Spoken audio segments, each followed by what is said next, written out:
బొత్స సత్యనారాయణ శాసన మండలిలో విపక్ష నేత ప్రెస్ మీట్. 3 రాజధానులనేది ఆ రోజుకు మా విధానం. రాజధానిపై ఇప్పుడు మా విధానం ఏంటనేది చర్చించి చెప్తాం. రాజధానిపై మా విధానం ఏంటనే విషయాన్ని డిస్కస్ చేసుకుని చెప్తాం. అమరావతి శ్మశానంలా ఉందని నేను వ్యాఖ్యానించిన మాట వాస్తవమే. 6 ఏళ్ల క్రితం అప్పటి సందర్భాన్ని బట్టి ఆ రోజు నేను అలా మాట్లాడా. టీడీపీ హయాంలో అమరావతి కోసం 6,000 కోట్లు కూడా ఖర్చు పెట్టలేదు.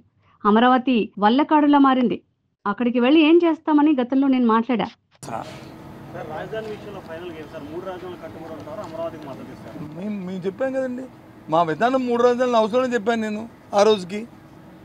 మళ్ళీ ఈ రోజు నువ్వు అడుగుతున్నావు కాబట్టి మా పార్టీ విధానాన్ని మేము డిస్కస్ చేసుకొని చెప్తాము. ఆ రోజుకి మాది 3 రాజధానులు మా విధానం.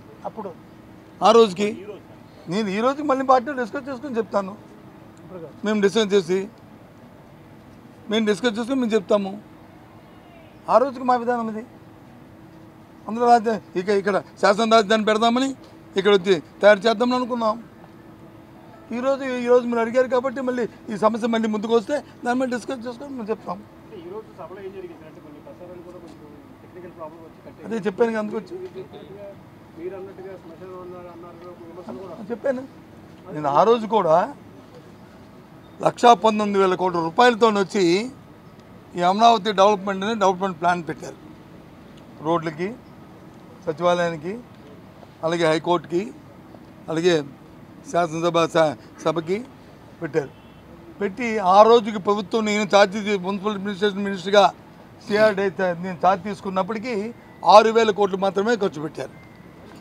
ఆ 6,000 కోట్లలో కూడా 2,000 కోట్లు వచ్చి బాండ్స్ రూపేనా, 2,000 కోట్లు వచ్చి స్టేట్ బడ్జెట్లోను, ఇంకో 2,000 కోట్లు వచ్చి బకాయిలు. అంతే ఆ రోజుకి ఆయన ఖర్చు. అది చూసాం. 1,19,000 కోట్లు ఈ 3 సంవత్సరాలు వీళ్ళు 6,000 కోట్లు ఖర్చు పెడితే ఇదంతా ఖర్చు అవ్వాలండి, ఇదంతా కట్టాలంటే ఇంకొక 5-6 సంవత్సరాలు పడుతుంది. అంటే దీనికి 3 లక్షలు 4 లక్షల కోట్లు కావాలి. మనకు అంత ఆర్థిక స్తోమత ఉందా మన ప్రభుత్వానికి అనేది ఆలోచన చేసుకొని డిస్కస్ చేసుకున్నప్పటికీ ఒక 6 నెలలు 8 నెలలు అయింది. అప్పటికి వచ్చి వాళ్ళు ఏదో చూడడానికి ఇటు వస్తా అన్నారు. వాళ్ళు వస్తాంటే చూసుకొని నాతో ఎవరో మీలాంటి పత్రికా సోదరుడు అడిగారు నాకు ప్రెస్ కాన్ఫరెన్స్లో, ఏం చూస్తారా ఇక్కడ ఏముందయ్యా చూడడానికి, వాళ్ళు ప్రభుత్వంలో 6,000 కోట్లు కూడా కనీసం ఖర్చు పెట్టి 1,19,000కి కనీసం ఒక 20-30 కూడా ఖర్చు పెట్టలేండి, 6,000 ఖర్చు పెట్టిన దానికి ఏం చూస్తుంది, ఇది మా సైడ్ ఉన్న నాన్నులాగా సామెతలాగా ఏముంది వల్లగాల శ్మశానంలాగా ఉంది, ఇక్కడ ఏం చూస్తారా వీళ్ళు వచ్చేది అని చెప్పాను. ఆ రోజు నేను అనలేదే, సందర్భాన్ని బట్టి ఆ మాట అన్నాను తప్ప నేను మొత్తాన్ని నేను శ్మశానం అనే ఉద్దేశం నాది కాదు. ఆ రోజు చెప్పాను, ఈరోజు చెప్తాను, రేపు అది చెప్తాను.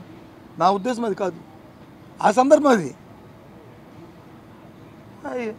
అదే మళ్ళీ చెప్పాను.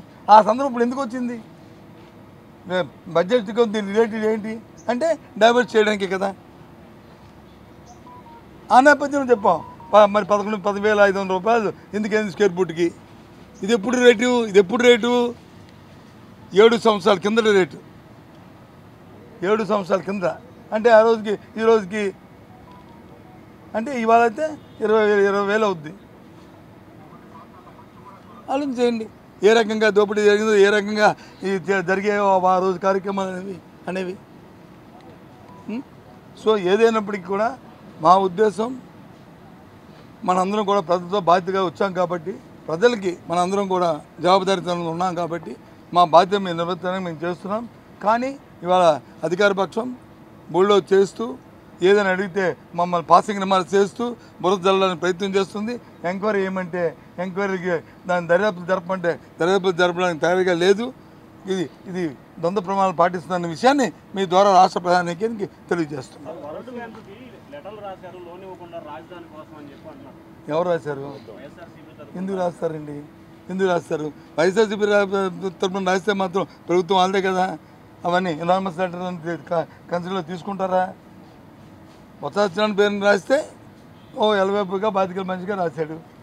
లేదు జగన్మోహన్ రెడ్డి గారి పేరు మీద రాస్తే ఒక ప్రతిపక్ష నాయకుడిగా రాశారు. ఎవరో రాస్తే వాటన్నింటినీ తీసుకునేది మా లెటర్ మా పార్టీ విధానం ఇదేని చెప్పింది అని రాస్తే తీసుకుంటారు. అది లేని దానికి ఇలాంటి పాత నిర్మాణం చేస్తూ దాన్ని బురదల్లడానికి ప్రయత్నం చేస్తే ఎలాగండి. చేతకానివాడు అంటే ఆ మధ్యలో బాగా వాయించలేదు, లేకపోతే నేను బాగా గెంతేవాడిని అంటారా? అలా ఉంది చూస్తే ఇది కరెక్ట్ కాదు కదా.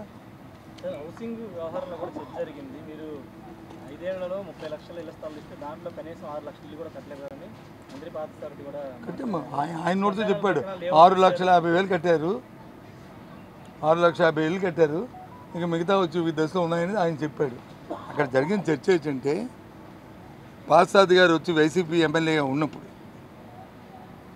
ఆయన వైసీపీ ఎమ్మెల్యేగా ఉన్నప్పుడు 1924 సంవత్సరంలో, అంతకుముందు 14-19 ఉన్న కట్టి నీళ్ళకి వచ్చి బిల్లు ఇవ్వలేదనేది ఆయన తాలూకా ఆయన ఎత్తిన అలిగేషన్.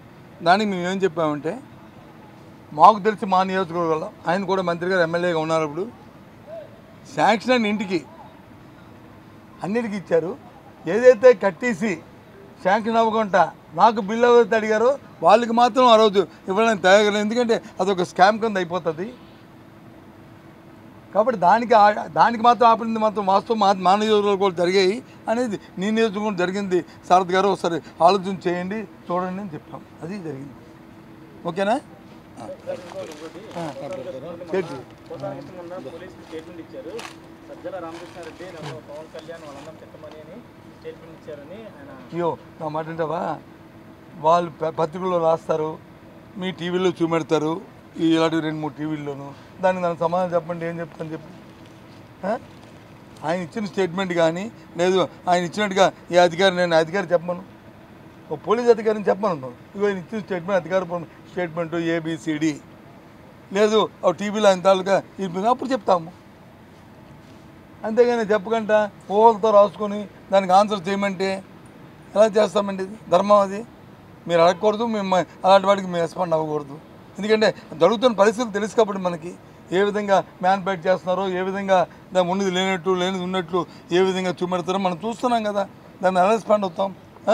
ఓకే.